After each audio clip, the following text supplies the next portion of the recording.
Hey guys, welcome to our channel. If you like this video, do subscribe, like, share and comment. Hi my tears, இன்னைக்கு நம்ம என்ன பார்க்க போறோம்னா percentage question வருது இல்லையா, அதுதான் விழுக்காடு பார்க்க போறோம். இப்ப பாருங்க, ஒரு பழைய மகிழுந்தின் விலை ரூபாய் 45,000. மகிழுந்துனா கார், ஒரு காருடைய விலை, பழைய காருடைய விலை வந்து 45,000.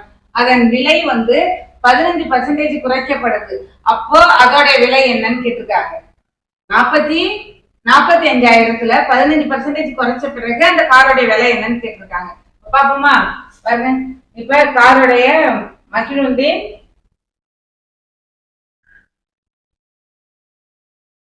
விலை, மகிழுந்தின் விலை எவ்வளவு? 45,000. இப்ப குறைக்கப்படும் பர்சன்டேஜ் எவ்வளவு? குறைக்கப்படும் விலை 15% குறைத்தால் அதன் விலை,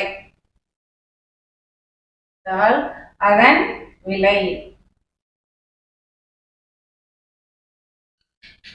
எவ்வளவு? 45,000த்துல 15%னா 15/100 எழுதுவோமா? 2 ஜீரோக்கு 2 ஜீரோ கேன்சல் பண்ணிடுங்க. பேலன்ஸ் உள்ளதை மல்டிபிள் பண்ணுங்க. 450 15ஆல மல்டிபிள் பண்ணுங்க.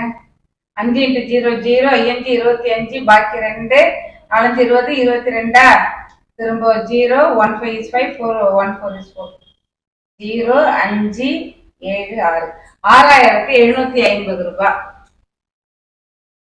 6,750 ரூபாய்ங்கிறது என்ன? 15% குறைக்கப்பட்ட விலை. 15% குறைச்சா எவ்வளவு குறைக்க முடியும் அப்படின்னா 6,750 ரூபாய் அந்த காரோடைய மொத்த மதிப்புல குறைக்கிறாங்க. அப்ப குறைச்சா புதிய விலை என்னன்னு சொல்லுங்க. எப்படி கண்டுபிடிக்கிறது புதிய விலை? அந்த புதிய பழைய விலையில இதை வச்சு கழிச்சிட்டோம்னா தெரிஞ்சிருது, அவ்வளவுதான். மொத்த விலை மைனஸ், அதாவது பழைய விலை கூட நீங்க வச்சுக்கலாம். பழைய விலை மைனஸ் குறைக்கப்பட்ட பர்சன்டேஜ், குறைக்கப்பட்ட விலை. குறைக்கப்பட்ட விலை பழைய விலை 45,000 மைனஸ் குறைக்கப்பட்ட விலை 6,750. இப்ப இதுல வச்சு சப் பண்ணுங்க, கழிச்சிட்டு சொல்லுங்க. 45,000 6,750 0, இங்க 10ல 5 போயிட்டா மீதி 5, 9ல 7 போயிட்டா மீதி 2, இந்த 4க்கும் இங்க இருந்து பாரோ பண்ணிட்டோம்னா 14ல 6 போயிட்டா மீதி 8, 3 38,250 ரூபாய்ங்கிறது இந்த காரின் புதிய விலை. சரியா? ரொம்ப ஈஸியான கொஸ்டின், பர்சன்டேஜ் கொஸ்டின் எல்லாம். கொஞ்சம் கொஸ்டினை மட்டும் கொஞ்சம் 1க்கு 2 நட நம்ம டீப்பா படிச்சோம்னா புரிஞ்சிடும். சரியா? 38,250 ரூபாய்ங்கிறது இந்த காரின் புதிய விலை. அவ்வளவுதான் அந்த சம்ம. இப்ப அடுத்து பாருங்க, ஒரு கிராமத்துல மக்கள் தொகை வந்து 32,000 பேர் இருக்காங்க. அதுல 40% ஆண்களும் 25% பெண்களும் இருக்காங்க. மீதி உள்ளவங்க குழந்தைங்கன்னு சொல்லியிருக்காங்க. அப்போ ஆண்கள் மற்றும் குழந்தைகளின் எண்ணிக்கை என்ன அப்படின்னு கேட்டிருக்காங்க நம்மள. இப்ப பாருங்க, மொத்த மக்கள் தொகை, மொத்த மக்கள் தொகை எவ்வளவு? 32,000 பேர். அதுல ஆண்கள், ஆண்களுடைய பர்சன்டேஜ் எவ்வளவு? 40%. அப்ப மொத்த மக்கள் தொகையில அந்த 40% நம்ம கால்குலேட் பண்ணணும். 40%ங்கிறது எப்படி எழுதுவோம்? 40/100 எழுதலாமா? 2 ஜீரோக்கு 2 ஜீரோ கேன்சல் பண்ணிடுங்க. இப்போ 32,000க்கு தப்பா போட்டுக்கோங்க, ஒரு 0 1 போட்டுங்க. ஓகே, சரியா போயிட்டு. இப்போ 320 இது மல்டிபிள் பண்ணிக்கலாமா? இப்போ ஈஸியா சொல்றாங்க, லாஸ்ட்ல ஒரு நம்பர் ஜீரோவா, ஒன்ஸ் டிஜிட்ல 0 இருந்ததுன்னா அழகா அந்த ஜீரோவோட இதை எதை மல்டிபிள் பண்ணாலும் நமக்கு 0 தான் கிடைக்கும். அதனால அந்த டிஜிட்டுக்கு 0 போட்டுருங்க. அடுத்து 4ஆல 3த்தையும் மல்டிபிள் பண்ணுங்க. 0 × 4 0, 4 2 8, 3 4 12. அப்ப எவ்வளவு? 12,800 பேர் ஆண்கள். 12,800 பேர் ஆண்கள். இப்ப பெண்கள் அதே போல கண்டுபிடிங்க. பெண்கள் வந்து மொத்த மக்கள் தொகையில பெண்களுடைய பர்சன்டேஜ் போட்டு போடணும். பெண்களுடைய பர்சன்டேஜ் எவ்வளவு? 25. 2 ஜீரோக்கு 2 ஜீரோ கேன்சல் பண்ணிடலாமா? இப்போ 320 இன்ட்டு 25 மல்டிபிள் பண்ணுங்க. 5 into 0 5 5 2s are 10 balance 1 3 5s are 15 15 plus 1 16 0 2 2s are 4 3 2s are 6 0 0 0 balance 1 8 8000 பெண்கள்மா. 8000 பேர் பெண்கள்.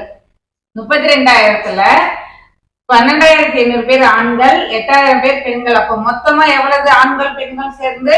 20,800 பேர் ஆண்களும் பெண்களும். இப்ப குழந்தைகள்.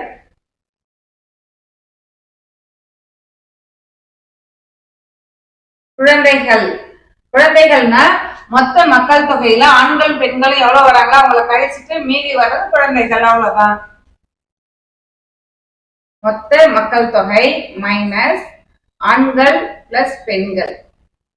ஓகே, மொத்த மக்கள் தொகை 32,000 பேரா மைனஸ் ஆண்கள் பெண்களும் சேர்ந்து எவ்வளவு வரும்? 12,800 பிளஸ் 8 அப்ப 20,800.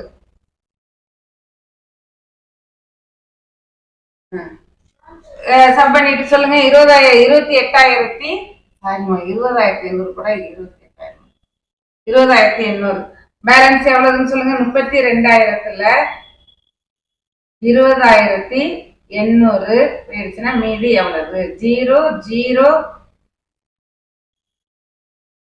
10 10ல 8 போயிட்டா மீதி 2 இங்க 1 இருக்கும், இங்கேயும் 1. அப்ப 11,200 பேர் குழந்தைகள்மா. 11,200 பேர் குழந்தைகள், அவ்வளவுதான். இந்த சம் ரொம்ப ஈஸியா இருக்குல்ல.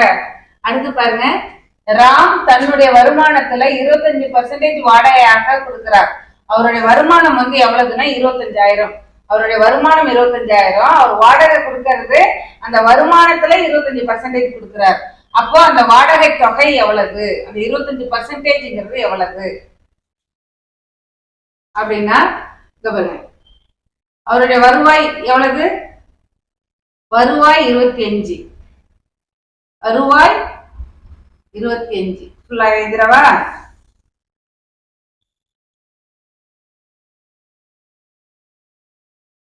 மொத்த வருவாய் 25,000. அதுல அவருடைய வாடகை 25,000த்துலதான் 25% அவரு வாடகையா கொடுக்கிறார். அப்ப 25%ங்கிறத 25/100 இப்படிதான் எழுதணும் நம்ம. இந்த 0 கேன்சல் பண்ணிடலாமா? பேலன்ஸ் இருக்கிறத மல்டிபிள் பண்ணா அவ்வளவுதான் ஆன்சர்.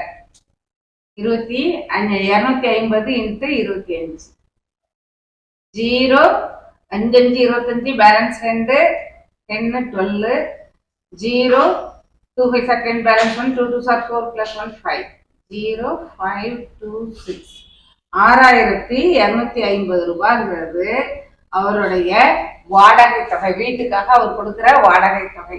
அவ்வளவுதான், வெரி சிம்பிள். எவ்வளவு ஈஸியா முடிஞ்சிருச்சு பாருங்க. அடுத்து பாருங்க, 300ல 50%, 33 1/3 33 1/3% எவ்வளவு அப்படின்னு கேட்டிருக்காங்க. நல்லா பாருங்க, இந்த மாதிரி வந்தாலே நம்ம 300 அடுத்தடுத்த பர்சன்டேஜ் இப்படி வந்தாலே அது பெருக்கல்ல இருக்குன்னு அர்த்தம், மல்டிபிள்ல. எப்படி எழுதலாம் அப்படின்னா 300 இன்ட்டு 50/100ங்கிறத எப்படி எழுதலாம்? சாரி, 50%ங்கிறத 50/100 எழுதிக்கலாமா? 100ன்னு இன்ட்டு இது அதே மாதிரி இது பண்ணிங்க. இப்ப கலப்பு பின்னத்துல இருக்கு, நம்ம பின்னத்துல மாத்திக்கணும். ஃபிராக்ஷன்ல இருக்கிறத மிக்ஸ்டு ஃபிராக்ஷன்ல மாத்திக்கிறோம். 33 into 3 99 99 plus 1 100 100/3. இது வந்து எவ்வளவுங்கிறது தெரியாதுங்கிறதால அதை நம்ம என்னன்னு எடுத்துக்க போறோம்? எக்ஸ்ன்னு எடுத்துக்க போறோம். எவ்வளவுன்னு கேட்டிருக்காங்களா? அது எவ்வளவு தெரியுமா? நமக்கு தெரியாது, அதனால நம்ம எக்ஸ்ன்னு எடுத்துக்க போறோம். இப்ப பாரு, இந்த 100க்கு கேன்சல் பண்ணிடலாமா?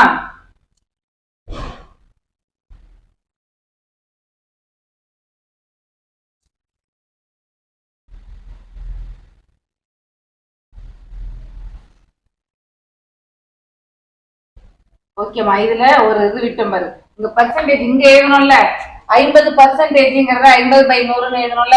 இங்க அந்த 100 ஏதாவது விட்டாச்சு இப்ப.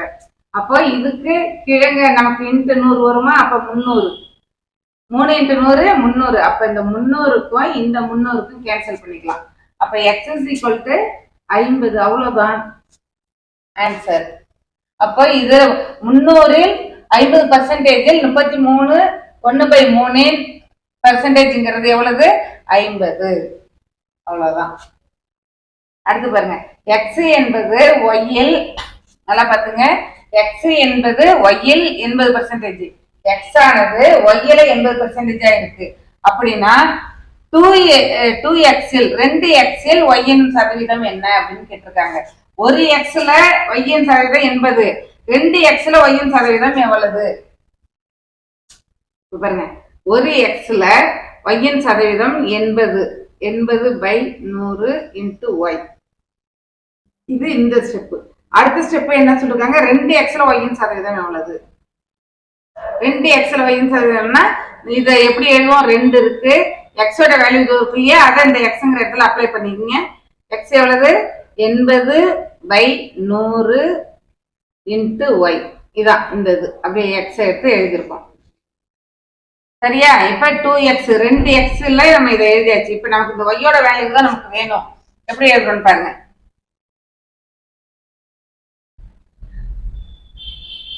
இது மல்டிபிள் பண்ணிக்கங்க. மல்டிபிள்ல தானே இருக்குது. 0 2 8 16 160/100 y அப்படின்னு இருக்குது. இப்ப கீழே என்ன இருக்கு? 1 இருக்கிறதா அர்த்தம் தானே. இப்ப இது ஈக்குவலுக்கு தானே கொண்டு போகும்போது y/1 ஆனது நமக்கு ஈக்குவலுக்கு தானே போகும்போது எப்படி மாறும்? 1/y-ன்னு வரும். 1/y-ன்னு வரும். கீழே ஒண்ணுமே இல்லைன்னா 1 இருக்கிறதா மீனிங். இன்னும் இதை விட ஈஸியா என்ன சொல்லணும்னா, இப்ப இது கூட இது பெருக்கல்ல இருக்கு. அப்ப ஈக்குவலுக்கு தானே வரும்போது டிவைடுக்கு வரும். அப்ப 1/y. ஒண்ணுமே இல்லைன்னா 1 இருக்கிறதா அர்த்தம் தானே. 1/y = 160/100. இங்க இடம் இல்லாதாலும் நான் இங்க எழுதுறேன் பாத்துக்கோங்க அந்த சமுக்கு. இப்ப நமக்கு தேவை 1/y-ஓட வேல்யூ தேவையில்லை, y-ன் மதிப்பு தான் நமக்கு கேட்டிருக்காங்க. அப்ப இதை ரெசிப்ரோக்கல் எடுத்தோம்னா, அதாவது பெருக்கல் தலைகீழியா எடுத்தோம்னா இதுவும் பெருக்கல் தலைகீழியா மாறும். 1/y பெருக்கல் தலைகீழியா மாற்றணும்னா y/1ன்னு வரும். கீழே 1 இருந்தாலும் இல்லாட்டாலும் இருக்கிறதா மீனிங். அப்ப y-ன்னு எழுதிக்கலாம். இப்ப இதையும் அதவே 160/100ங்கிறது 100/160ன்னு மாறும். இந்த 0க்கு 0 கேன்சல் ஆயிடும். 5 2 10, 8 2 16. இப்ப 5 8ஆல வகுக்குங்க, டிவைட் பண்ணுங்க. இதை விட இது சின்னதா இருக்கு. அப்ப என்ன செய்யலாம்? 0 பாயிண்ட் எடுத்துக்கிட்டு அங்க ஒரு 0 வச்சுக்கீங்க. 6 6 48 மீதி 2. நம்ம ஆல்ரெடி இங்க பாயிண்ட் வச்சுட்டதால இன்னொரு 0 சேர்த்துங்க. 3 24 ஆயிடும். அதனால 2 8 16ன்னு எடுத்துங்க. மீதி 4 0 சேர்த்துக்கலாம். 8 40. அவ்வளவுதாமா. இப்ப இதோட பர்சன்டேஜ் எவ்வளவு? 0.65625. 0.625% எழுதலாம். அல்லது நீங்க எங்க இருக்குல்ல 5/8% எழுதிக்கலாம். ஓகே, அவ்வளவுதான் இந்த சம். ரொம்ப ஈஸியா இருக்கு இல்லையா? எல்லாம் போட்டு பாருங்க. தேங்க்யூ. All the best.